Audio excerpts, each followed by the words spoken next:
welcome back to the Cover 3 podcast here on CBS Sports. That's Tom Fornelli. That's Bud Elliott. That's Danny Cannell. I'm Chip Patterson coming to you live at youtube.com/cover3 and all across the 24/7 Sports Facebook network. If you're coming and watching us live, hang out. Smash that subscribe, smash that like button. Come and join us in the chat. Fun show that we got for you today. We are going to be breaking down some of the toughest schedules in the entire country. What are realistic outcomes for those teams also that have some of the toughest schedules in the entire country?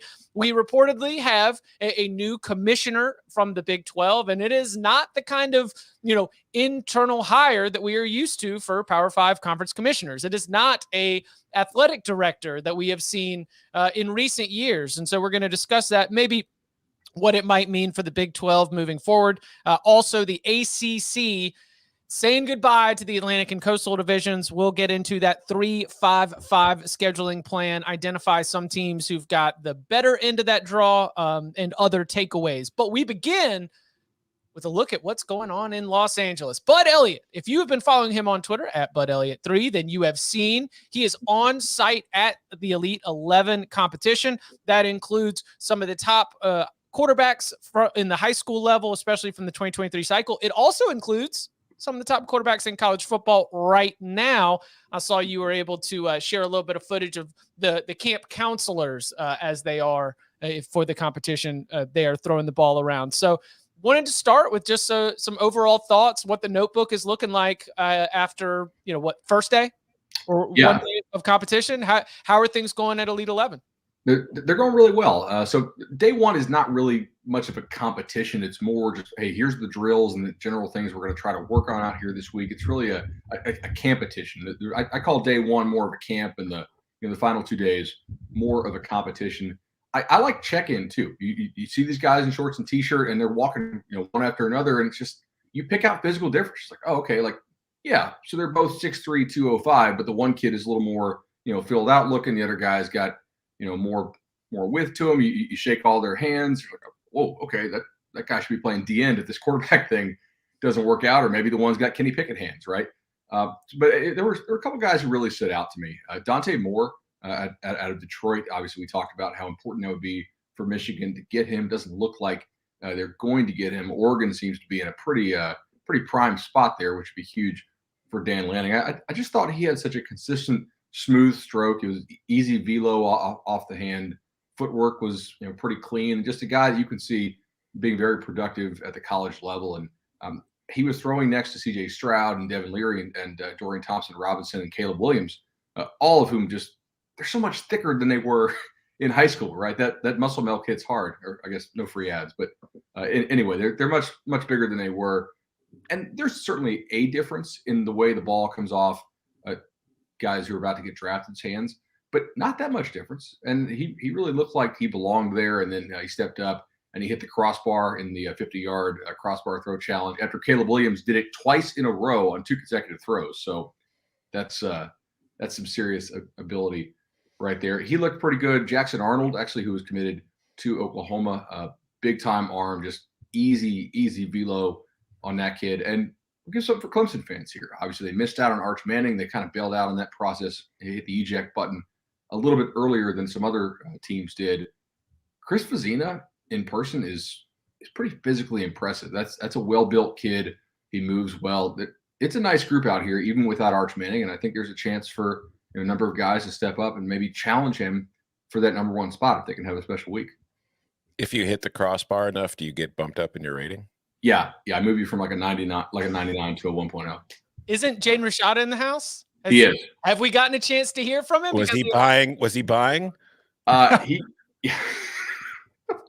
and it's one of those nice Marriotts. So like he's got the scratch for that kind of tab. I did not get a chance to talk to him, but I think Steve Wilfong did at check-in. He had an okay day. He certainly has a big arm.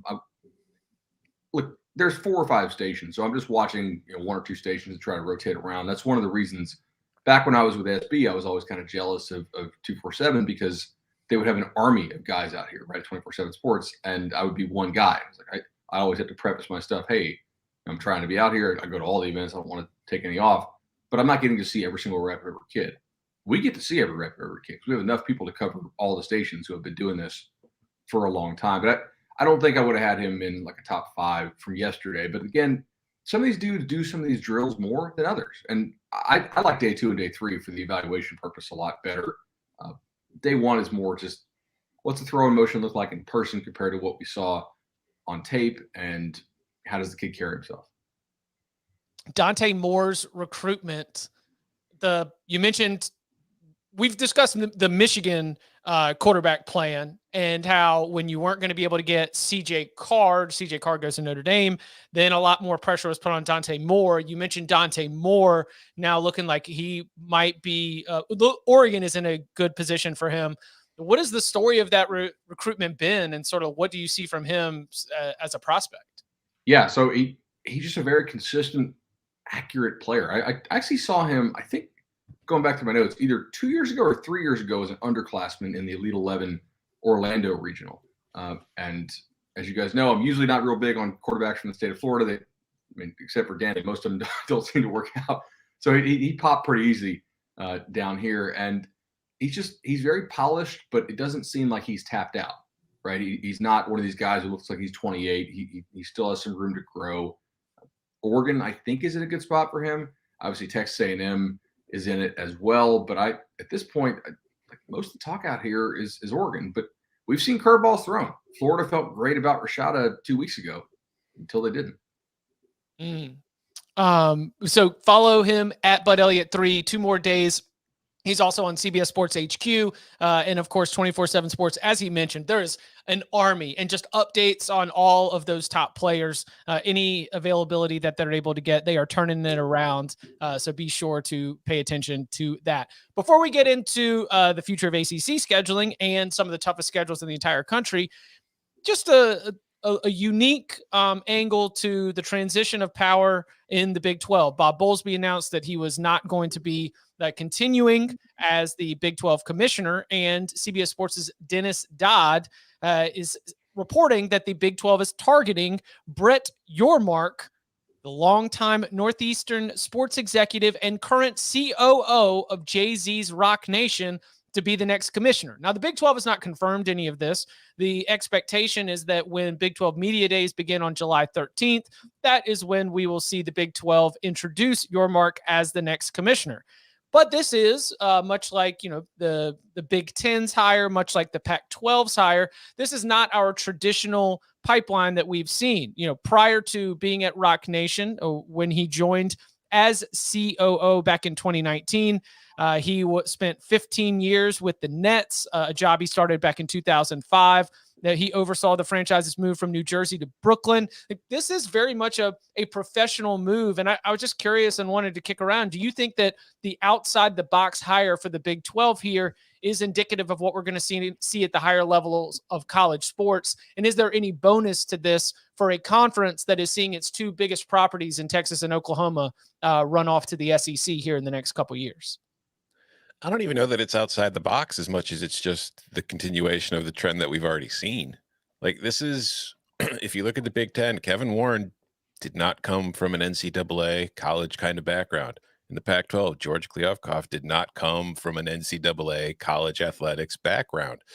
Like, if you look at the recent commissioner hires, Jim Phillips in the ACC is the only one who has been like a longtime person working in the field and has familiarity with it. And I think that this is just a trend in that, like, all the tea leaves, when you read them, they're going to be breaking off from the NCAA. That's why they're hiring people that don't have any experience with the NCAA, because they don't need it. And when you talk to ADs more and more, they all, as Power 5 ADs, they all seem to think that we're coming to a time where the NCAA is going to be something of the past. These leagues are going to form their own thing. They're going to come together, figure it out, and they're hiring a bunch of people to have more of a background in sports business than college athletics administration. And I think that's the theme. It's going to be more about selling this as a sports league than it is going to be selling it as college football. I think it's selling it as an entertainment league. Like, we're finally starting to embrace the entertainment professional value of college football. That's the trend. I think this does feel similar, though, when Kliavkoff was hired and we're all like, ooh, let's Google who the heck is this guy? It feels similar to that reaction. I also thought it was interesting that the I think there was a small group of Big 12 presidents that interviewed 3 candidates, none with college, traditional college football backgrounds. They were all outside the box ideas, and they ended up going with this Yormark apparently. I think this is all about one thing. I think it's about negotiating billion-dollar contracts. Like, what experience do you have in business negotiating deals as opposed to, managing, graduation rates and, and managing different sports. And that's one thing I thought was refreshing when Kliavkoff came in. He was like, I'm not an idiot. Football and basketball are the drivers, so they're a priority right now. And I think, like, there's always been, and for good or bad, I think it's been great because we've had a lot of Title IX discussions now. But I think, 10 years ago, it would have been like, man, we're going to elevate all sports and we're going to try to make sure we have equality across the board. And I think now people are just being more honest about what is footing the bill for those conferences.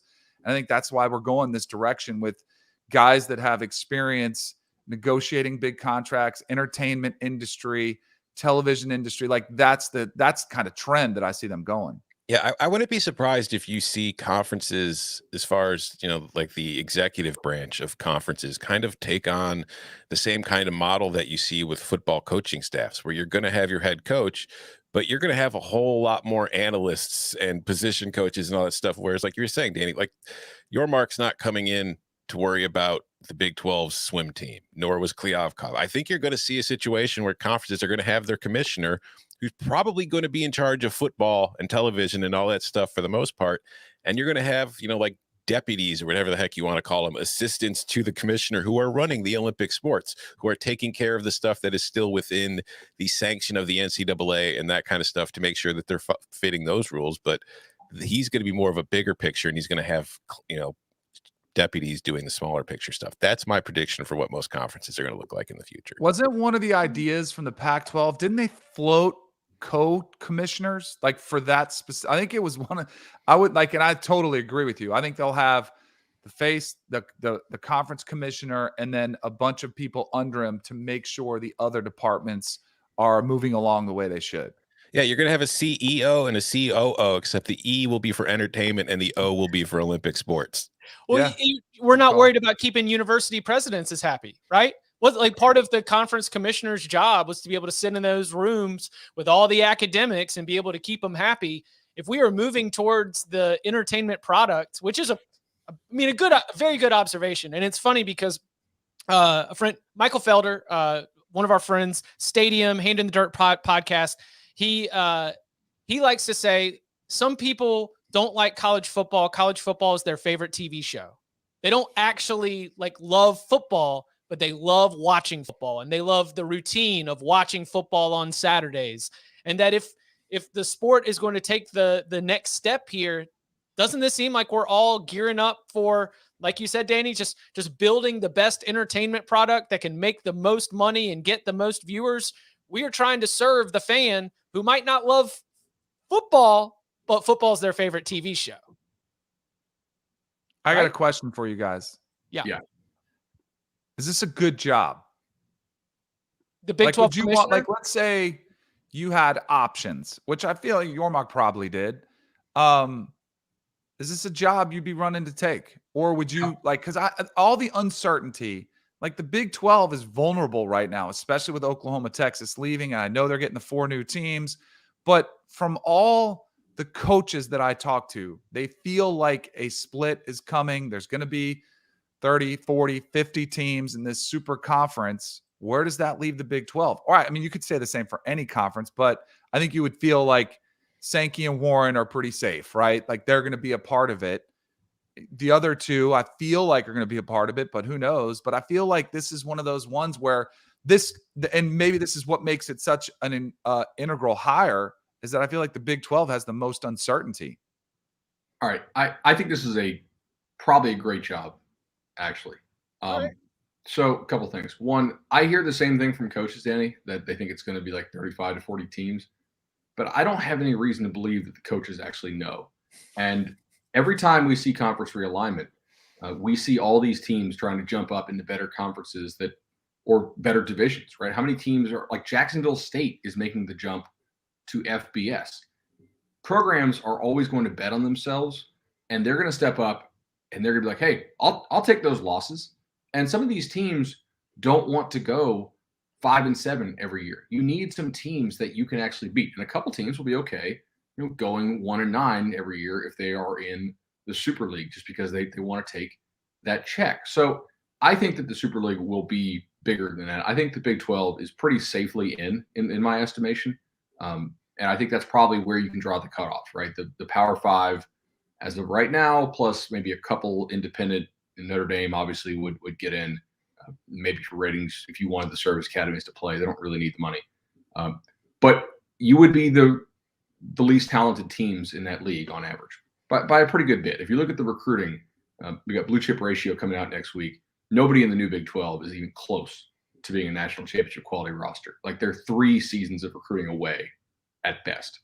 So I think that means you have a ton of chance to experiment. Remember we talked about like incorporating live betting into broadcasts and into your network rights? What if you have some streaming options here where people can actually live bet on their device, on their screen while watching? You're going to have a ton of close games because all these teams recruit at about the same level. It's going to be a wide open, interesting league. And I think when you're not expected to win anything, you have the freedom to do some really, funky stuff and experiment. How much money did Pat McAfee get for DraftKings? $30 million? The Big 12 can get a hell of a lot more than that if they were able to incorporate some on-screen betting technology with the live betting concept. So for that reason, I think it's probably a really good job. You're going to get paid well. You could probably get a boatload of gambling money sponsorship, especially when they break off, and you get to experiment and have fun with it. I think it's pretty cool.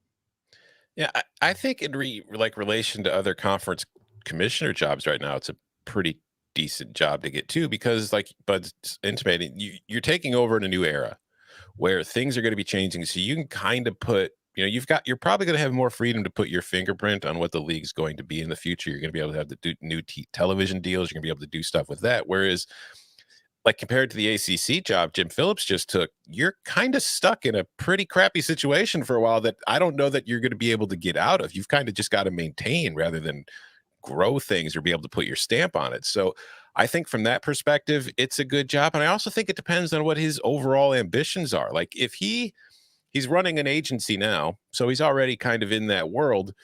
If he takes over the Big 12 gig and he's able to steer them through losing Texas and Oklahoma and brings them out on the other side looking good, part of a Super League or part of a new television deal that's getting the conference paid, whatever it is, he could take his time as the Big 12 commissioner and maybe spin that towards more of a similar role in a professional league, whether it's the NBA or the NFL or Major League Baseball or whatever. So I do think that it's a good job. I think that in relation to other conference commissioner jobs, it's not the best one, but I think it's not the worst. I think that if he can get the state of Texas to legalize sports betting, then he will have created. If he can make that happen, well, then maybe he's more qualified for just being the Big 12 commissioner. If he can get the state of Texas to legalize sports betting, then he probably deserves a lobbying role for. Speaking of that, sorry about North Carolina, Chip. I know, just the it just got voted down. I missed that. Was that a vote? It was fantastic. They cited a point shaving scandal from the Dixie Classic in the early 1960s. The Dixie Classic was when you'd start every college basketball season with NC State, North Carolina, Duke, and Wake Forest all playing this like exhibition against each other. And it might have counted for the records, but the point was there was a point shaving scandal. But because that happened 50, 60 years ago, we're not going to do it. And also somebody came through and they eliminated, like at the very end, they eliminated college sports entirely. They said, okay, I'll vote for the bill, but only if it's professional sports. And then you're just leaving millions and millions of dollars in a state that loves college sports. So I don't think it's happening. I love that we're on this show every week talking about guys getting $8 million to go play quarterback somewhere, and the people that are doing the laws still think that these are like this. What about the sanctity? They could get to these poor children and force them to throw games. It's like, dude, they've already it's like the same thing with professional sports. How are you going to convince a guy making $30 million a year to throw a game for $300,000? Exactly. Also, do you know where does a pretty good job of detecting game and match fixing scandals? The bookmakers? Yeah. Well, right. Exactly. So who do you think is more likely to throw up a red flag and say, hey, something's weird here? DraftKings, who is like a couple $1 billion company, or the guy I meet outside of Macy's to get an envelope, right? Like that, because that's kind of what you got to do right now. DraftKings or whoever, Caesars, obviously we probably should cite our sponsor. They're more likely to detect irregularities in betting patterns. Like, I wonder why everybody who never wins money in our casinos are betting on this 4-1 underdog for the upset. That's kind of funky. Whereas if you have a bunch of shady, unregulated bookies out there who are not communicating with each other, they might see some weird line movement on their screen, but they don't have a true network, so they really can't throw up the flag and say, let's pull this, something's weird, nearly as fast as they can in Europe. Like, there's still match fixing that goes on, especially in tennis, because it's almost impossible to prove unless you have receipts of it. But they catch that stuff a lot more than I think we can do in the U.S. because they're a more fully regulated market. Listen, maybe next session. Maybe we'll wait until after the midterms, see what kind of shakeups we've got in the State House and see if it ends up coming back. All right, before we get to the toughest schedules in the entire country, a bit of scheduling news came down from the Atlantic Coast Conference. The ACC announcing that after 2022, goodbye Atlantic Division, goodbye Coastal Chaos. They are moving to a one-division format. It is, as they discussed in their spring meetings, the 3-5-5 scheduling plan. What does that mean? Every single team in the ACC, all 14 of them, they have 3 primary opponents that they will play annually, alternating home and away. But then here's the thing that I think a lot of fans are excited about.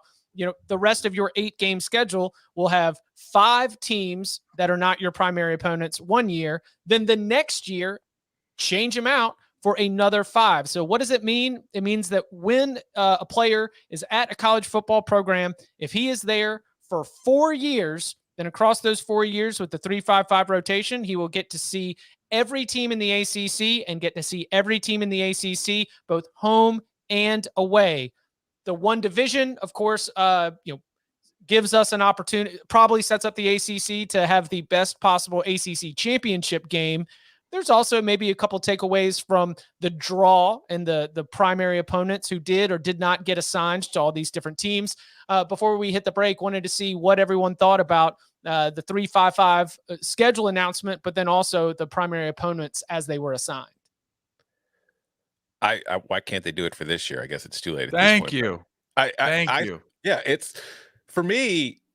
I think it's the most ideal situation for a 14-team conference. I think it makes the most sense in that you have your protected rivalries and then you're playing everybody at least every other year because it's 13 games. You've got 13 opponents. It makes perfect sense. What I want to know from Danny and Bud is how the two of you feel about Florida State getting screwed harder than anybody else with the permanent opponents, drawing both Clemson and Miami every single season.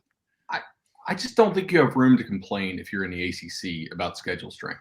I'm sorry. Like, I really don't. Like, if you're a Florida State fan and you don't want Clemson and Miami every year, I think you're doing something wrong, man. Like, what other games do you really want to go to Tallahassee for?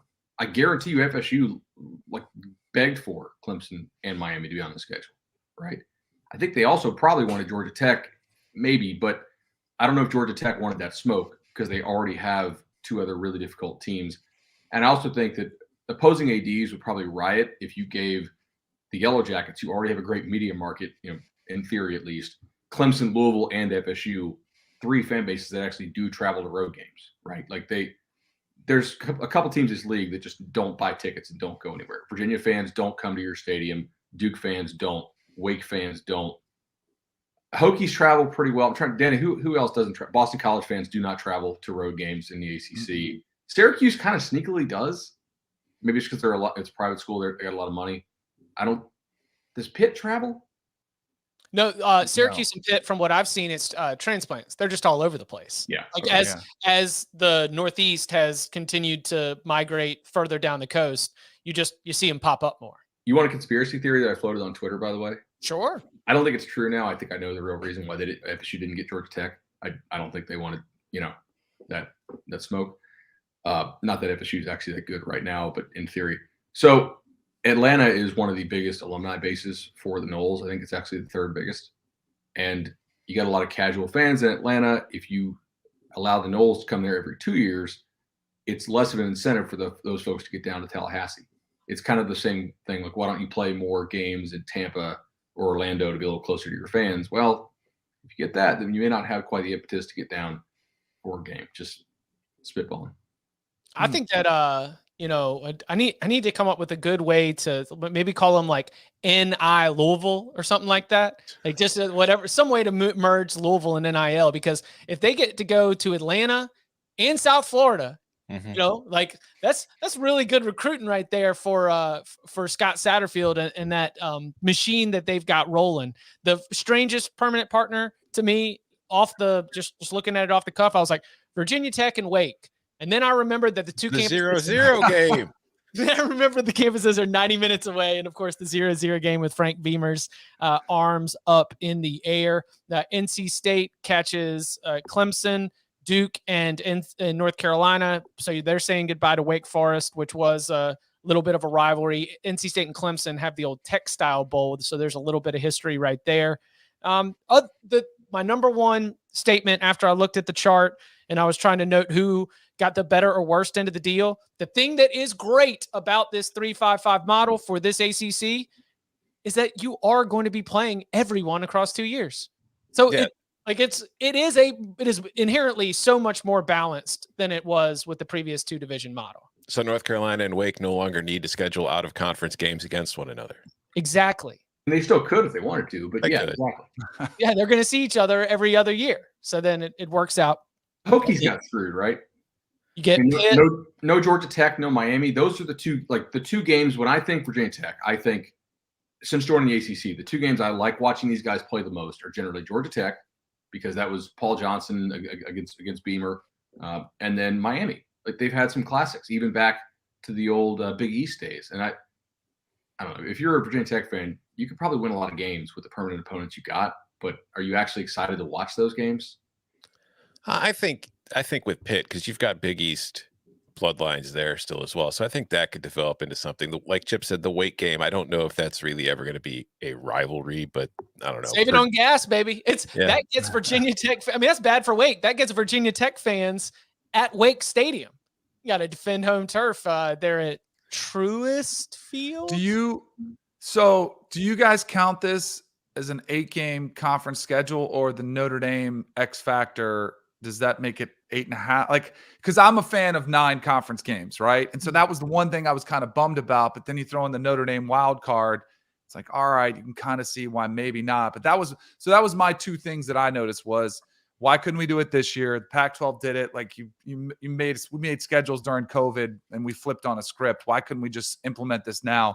College football has an obsession with announcing things down the road that people get excited for that you probably could do sooner, but let's just make you wait. I don't understand that. And then the other thing was, like, I wish it was a 9 games. I wish it was a 3-6-6 model or something where you had the opportunity to go with 9 conference games. That was kind of the two reactions I had. And then there is the two highest win percentage against conference opponents will play in the championship game. That, to me, there's going to be something that happens that the ACC is going to get mocked over it. You can just envision it happening now, where one of these teams with the weaker ones is going to be undefeated in conference, and then they're going to lose 3 out of conference games, and they're going to be playing the championship game. And, a Clemson, Florida State, or Miami are going to, have played each other and have more losses in there's just something's going to happen with that. Anytime you see that. I agree, Danny, but I will say, what do you think is going to happen more often? That the best 2 teams don't play in this model, or the best 2 teams don't play in the old model? Because I would argue the old model, because very frequently the best 2 teams in the ACC were in the same division, and it was the Atlantic.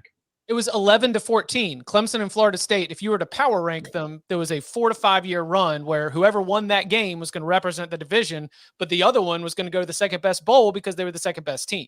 And there are some years in which not only was the second best team in the ACC in the same division, there were some years in which the third best team was also in the same division. That's the kind of stuff. What if you just went with the highest ranked, according to the college football playoff? I think that's how they'll do tiebreakers. Well, the problem with that is that, and I agree, maybe for a tiebreaker, but you made the point, Danny. What if somebody goes 0-3 in the non-con? The variances in non-conference scheduling are far greater than the variance in the conference scheduling. So, like, if you have somebody who has a challenging schedule, for instance, let's take our Noles, right? They played Florida and LSU this year. if you had this 3-5-5 model, this is going to be confusing, man. 3-3-5, 3-5-5. It sounds like a defensive alignment. If you had FSU's non-con schedule this year, right, and they play Louisiana, the defending Sun Belt champ. Let's say they go 1-3 or 2-2 of those, but end up having a really nice conference season. And then somebody who plays a bunch, 4 slappies goes 4-0. They're going to be higher ranked. Hell, they could be higher ranked and lose the head-to-head. So I think you go head-to-head as the first tiebreaker, I would hope. I haven't looked at the rules. I've been out here in LA, but hey, the ACC champion lost a home game to Western Michigan last year. It's true. Yeah, exactly. But then they hit the gas, took down Clemson, and before you know it, Pat Narduzzi and the Pitt Panthers are ACC champions for the first time. Oh, one last thing about this.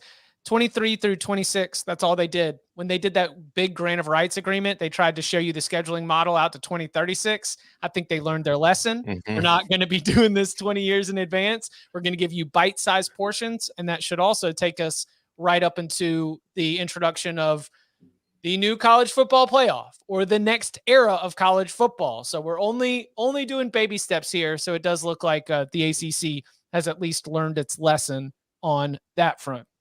Well, Bud just mentioned Florida State having one of the toughest schedules in the ACC. I definitely agree with that. Do they have one of the toughest schedules in the entire country? Where do we find the toughest schedules in the entire country? We'll get into that and more next.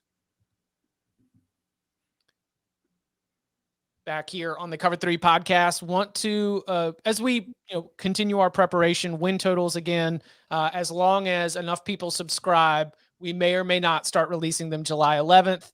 We might just hold them off and make you work even harder for them. But the current plan is that we are nearing the beginning of win totals. And as you've heard from our analysis over the years, a big part of that is breaking down the schedule and what kind of draw you get. Where are your home games? Where are your away games? What does your non-conference schedule look like? So we're going to start with a very big picture approach to this. We wanted to break down some of the toughest schedules in the entire country, and then also maybe even look at what the best case and worst case scenarios are for some of these teams. So, Bud, did you run your numbers? I did look at the numbers a little bit here. Yeah. You want to get us? Why don't you turn the spotlight somewhere, and we'll we'll go ahead and start to break it down. So I think a lot of this depends on what type of team are you facing, or what type of team are you? Because for some of these schedules, you can have a very tough schedule for a top half team in college football. Like if you're the number 60 ranked team in college football out of the 131, a schedule might be really tough, but it may not be quite so tough for a national title contender, or it may not be quite so tough for a team that is kind of fringe top 25. So I just try to think about it like, is this a tough schedule for a good team, a team that if it has a nice year will be in the top 25? Just kind of a happy medium there. And to me, the one that really stands out by quite a lot is Auburn. Auburn has the unfortunate scenario here of playing Penn State in the non-conference, which it lost to last year. Penn State should be a fringe top 25 caliber team this year, I would think.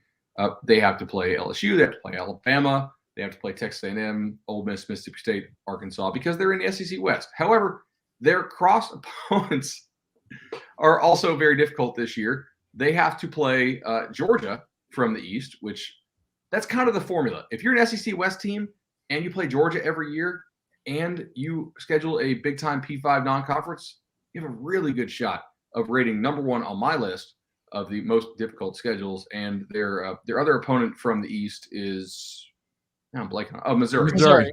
Okay. Auburn better start hot because their closing here is very, very difficult. So they start Mercer, San Jose State, which we're probably not going to do Mountain West Conference specific episode win totals because this is a business.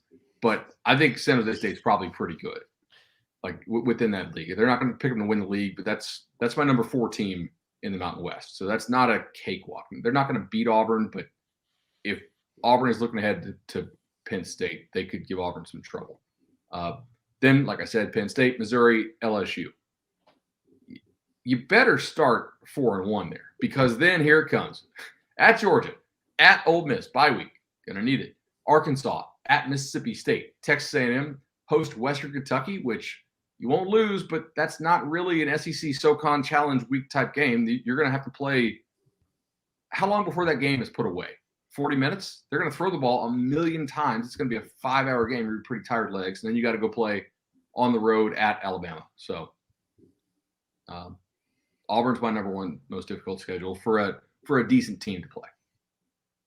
I think that it is so the fact that so many of the teams that I've identified as having some of the toughest schedules in the country also happen to have first-year coaches or coaches on the hot seat or coaches desperately in need of like a big step forward season is absolutely brutal because Brian Harsin's at the front of this. What is a realistic expectation for Brian Harsin when you do have those games? Because Penn State, if just like as we're sitting here breaking it down, even with that game being at home, I'm probably going to pick Penn State to win that game. LSU, a huge question mark. Georgia's definitely a loss. Ole Miss, I tend to go the Rebs way that way. At Mississippi State, very tough. Texas A&M. I mean, this is a team that might not make a bowl game, even if they have a decent quality team. I don't think they are going to make a bowl game. I've got them at 5.6. Yeah. So that's hey, Brian Harsin, we're not going to fire you. Despite all of this, your trip to Mexico, you were able to hold down and weather the storm. But here's a schedule where getting to 7 wins, which could for any Auburn football coach be viewed as like come on, 7-5 wasn't good enough. That's not going to cut it. Like 7-5 would be a great finish, in my opinion, for this schedule. If they get to 7-5, extend Brian Harsin. Yeah, that's not my honest to God reaction to the schedule. No, it'll be done. It'll be. They're looking for the reason. So I looked at automatic losses. They Yeah, have 2, right? What, Auburn? Auburn has 2 games in which they're going to definitely be double-digit underdogs and maybe 3 touchdown underdogs. Are you saying Ole Miss and Alabama? No, at Georgia and at Alabama. Georgia, Alabama, Ole Miss, they took Texas Alabama. A&M. I can hear the Auburn fan. We took Alabama to overtime last year. You think they'll be double digits at Ole Miss? It's the week after Georgia. That's a good point. Yeah. And it's also on the road. So it's like you start with Mercer and San Jose State, which I think they'll win both. I think Penn State's a coin flip. I think Missouri, they should win. I think LSU is a coin flip. But then you're on the road at Georgia. Then the week after you're on the road at Ole Miss. That's like, that's 7 games in a row. And those are games 6 and 7. So if you're banged up and you're playing those 2 road games, and you're going to be banged up after Georgia, let's be real. All right. I know I was kind of indignant at the idea that they would be double digits at Ole Miss, but I actually have them 8.7. So it's not that. Yeah, it's not that far off. Yeah. All right, Danny, who do you want to turn the spotlight on? Some of the toughest schedules in the entire country. So I know it's not going to do much for our numbers. But the way I did this is I looked at anybody who played Alabama, Georgia, or Ohio State like that. Because a lot of these schedules, like a lot of people, tough divisions or whatever. And I think then you look at the SEC West, all right, whose crossover games are Georgia. And you look at that's why Auburn's a perfect example. But Georgia Tech, and you mentioned there earlier, Jeff Collins, good luck to you. Georgia, obviously, rivalry game. They play at the end of the season every single year. Start off with Clemson, where I think they're a 20 plus point underdog. Then they better win the next one against Western Carolina. Ole Miss, having the year that they had, they play. Then UCF on the road is a tricky spot. Pitt, defending conference champs, on the road. Better win Duke. Virginia, I'd say, is a toss-up. At Florida State, at Virginia Tech, Miami at home, at North Carolina, at Georgia. Like, again, we're not in the business of firing coaches. Jeff Collins, 3, back-to-back 3-win seasons. What's their win total going to be? Like, is it 2.5? Is it 3.5? Is it something like schedule makers in the business of hiring coaches? So, exactly. They are in that position similar to Georgia Tech has Clemson every single year. It has always been one of their permanent cross-division opponents, will continue to be in the new scheduling format. You mentioned Georgia every single year. They are always going to have a difficult schedule in these ratings because of that. And to your point, Ole Miss and at UCF are 2 top 25 teams. And then the way that it breaks down for Georgia Tech, 4 of the final 5 games are on the road. So if things have gone poorly, what you got in that locker room? Like, how are you connecting and how are you able to rally this group? And as you laid out right there, Danny, very well, those final opponents, which include closing things out with at North Carolina, at Georgia, 3 straight 3-win seasons for Geoff Collins. I think that 3 wins against this schedule is an expectation. Yeah. What is successful? If you're the AD and Collins comes into your office and he says, "Hey, what do I need to do to not get fired?" How many wins do you have? 5 would be a massive success. But that's the thing. Has he won more than 3 games yet in a single season? No. And this will be year 4. Not at Georgia Tech. He did at Temple. I think that it's that. So they open with Clemson, Ole Miss, UCF, probably starting 1-3. I think that I look at Pitt, Duke, Virginia. It's at FSU, at Virginia Tech. I don't know. Duke and Virginia. Beat Duke and Virginia at home. That, like, if you can do that, beat Western Carolina and maybe get one more, then I think that would be expectation. Like, compare yourself to the other teams that are kind of in your neighborhood of the ACC. But I mean, if I'm Georgia Tech's AD, and again, we're not in the business of firing coaches, but he's been there for 3 seasons. If I'm in year 4 and it's like, hey, just beat Duke and Virginia at home and you're good. And this is Georgia Tech, which had a lot of success with Paul Johnson. I hear you. Yeah. Then either I just don't care, or, the schedule is tough. It's a huge mountain for him to climb. But honestly, going into year 4 for me, if I'm an AD at a school, it's like, you better get to a bowl game, figure it out. We're going to have to try something new. When's the last time Geoff Collins tweeted? Right. Like, is it September 4th, 2021? He had a retweet, I think. I'm trying to look. No, I'm serious. Like, remember when he came there, he had all. Don't call me out for this. I hope I don't get investigated for a little I tweet. He had all this hype. He was, it's Waffle House, the A, all this stuff. Now their juice is just gone. Like, kids are not talking about them on the recruiting trail. It does feel like dead men walking, and the schedule just doesn't help, obviously. Tom, where would you like to turn our attention? I'll go to the Big Ten, because I did just rank the Big Ten strength of schedule for the CBSSports.com this week. I do want to start off by saying, though, that this is a very inexact science, because, like, Bud, you used your ratings to do this. I used my ratings to do the Big Ten, although I added some tweaks for, like, games before, games after a bye, how many games in a row you've played, blah, blah, blah, yada, yada, yada. But just for an example, Barrett Sallee did the SEC strength of schedule for us this week as well, which you should go read at CBSSports.com. And Auburn is the toughest schedule in the SEC. But what's funny to me, and I mentioned this in our group text before the show, he's got Ole Miss ranked as the 14th, the easiest schedule in the SEC. But if we go to 24/7 Sports, Brad Crawford a few months ago ranked the most difficult schedules in the country.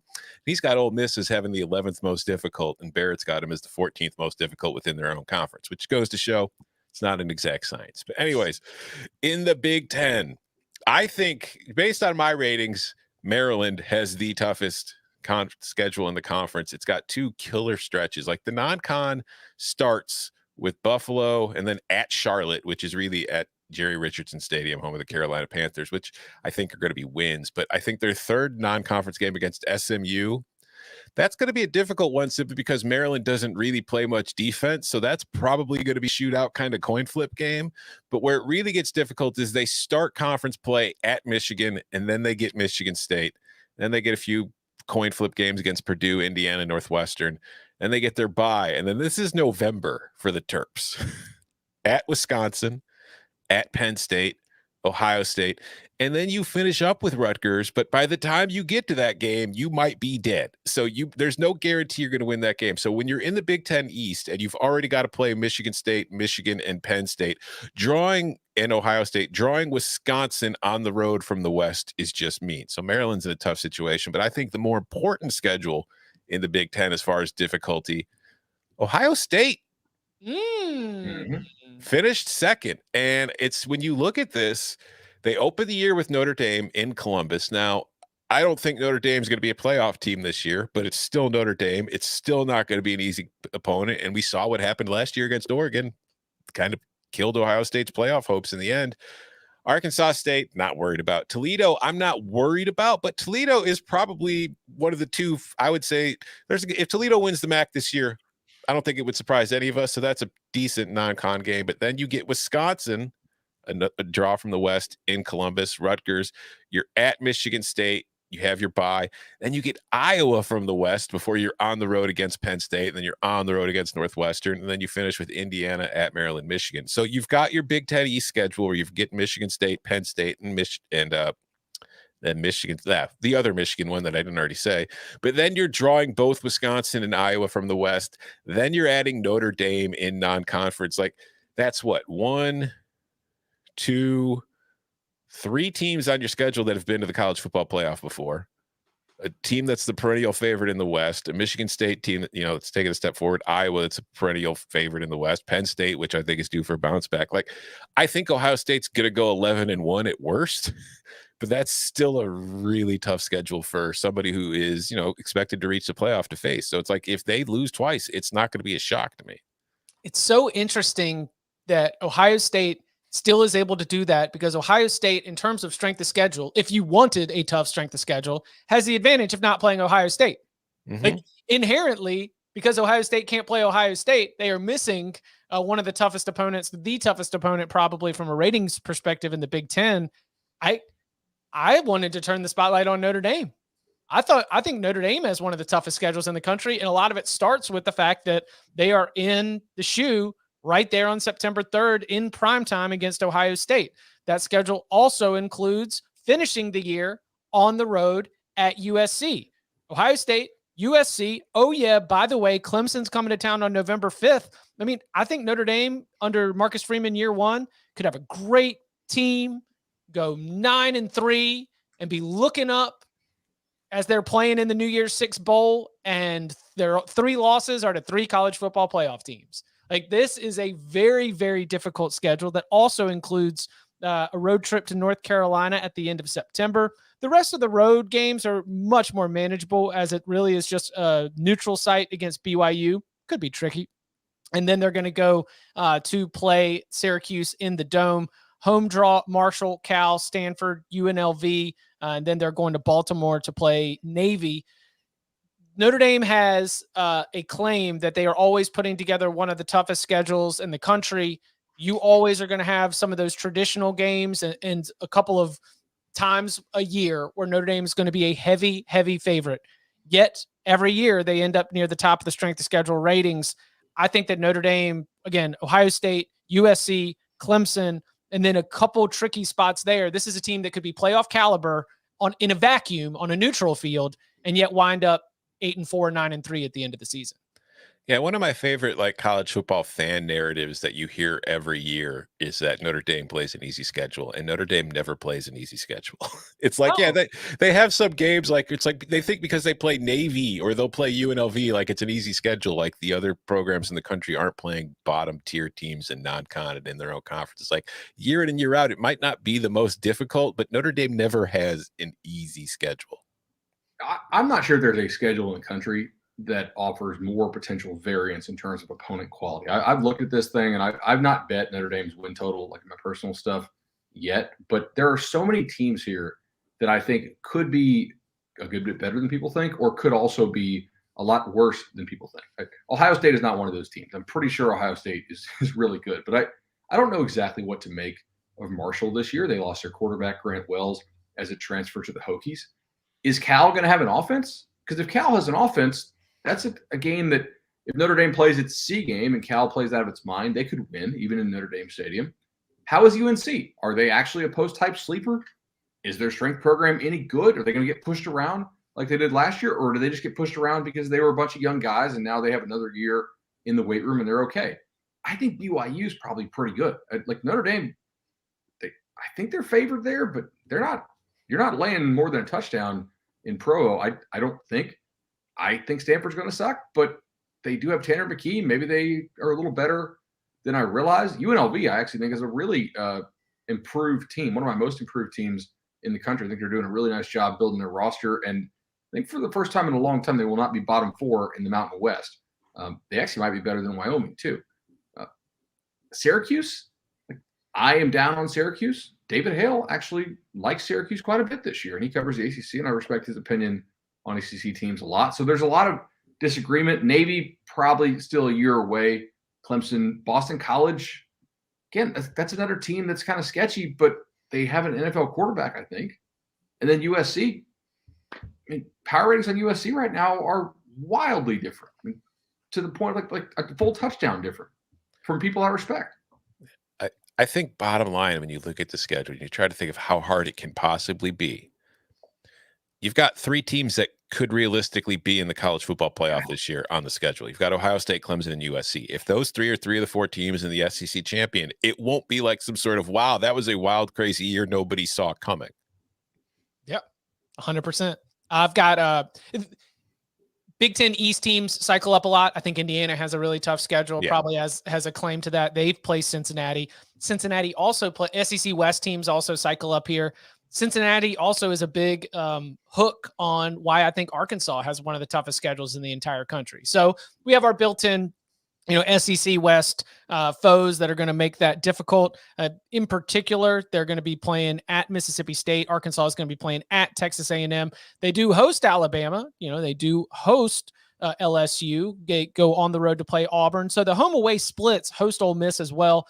Home-away splits are not particularly challenging, but it is the non-conference that takes it over the top for me, where Cincinnati is going to be in the opening weekend. BYU comes along in October, and I'm not considering Liberty as the same threat without Malik Willis, but Liberty right there. But here's the icing on the cake, and this is not necessarily why they have the toughest schedule in the country.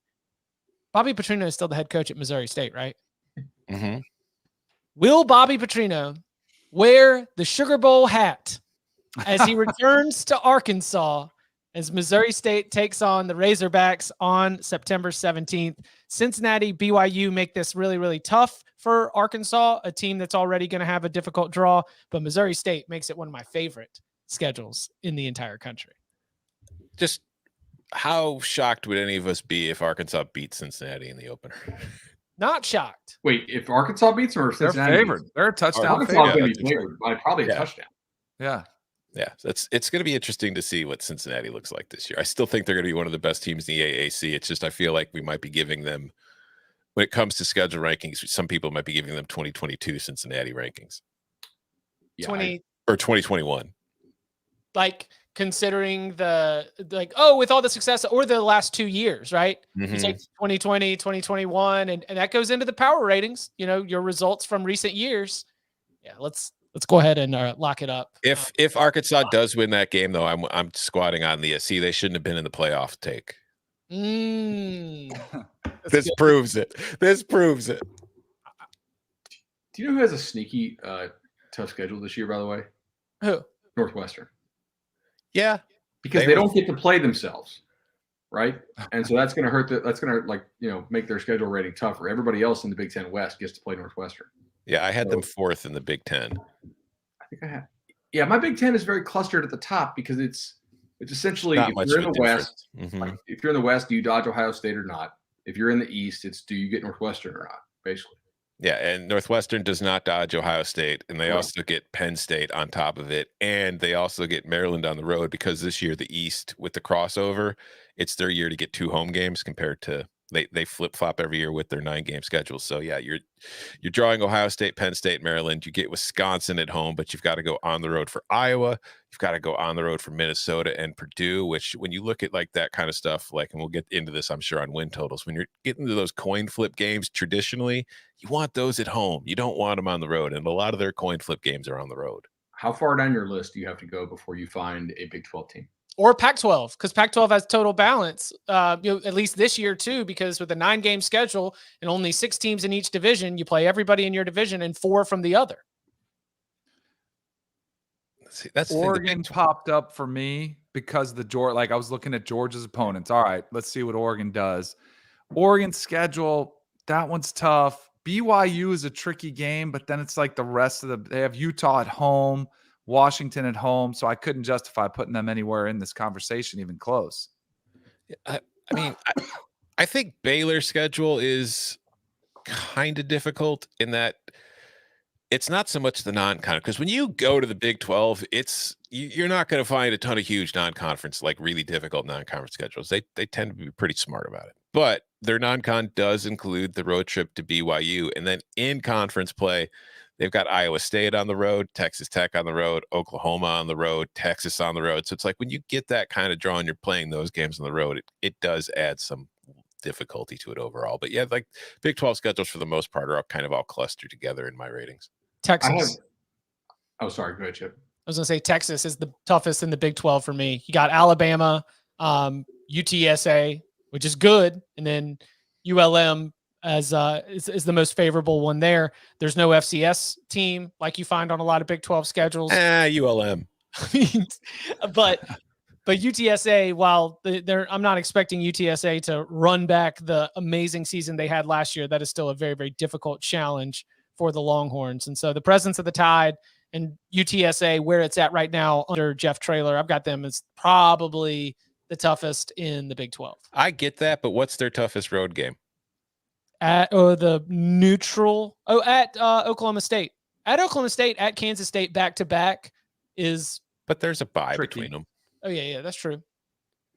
Yeah, their schedule's tough. It's just it could be a lot tougher, I think. I mean, Alabama, once you get after Alabama, then the Oklahoma game, I feel like it's kind of downhill for the most part. I actually, between those two conferences, I agree with Texas, but I think Stanford actually has a sneakily tough schedule, which is probably not what David Shaw wants to hear this year. Another coach doing the all needs a Power good 5 season. thing again. So they play Utah, Oregon, and USC in the Pac-12, which I don't know what y'all's power ratings look like. It's kind of the mystery of the show. We'll talk about it in win totals, but spoiler alert, those are my three top teams in the Pac-12. And then they also have to throw Notre Dame on there, and they play BYU. Also, they play a difficult roadie at Oregon State. Like, that's never a trip you want to make. It's kind of difficult.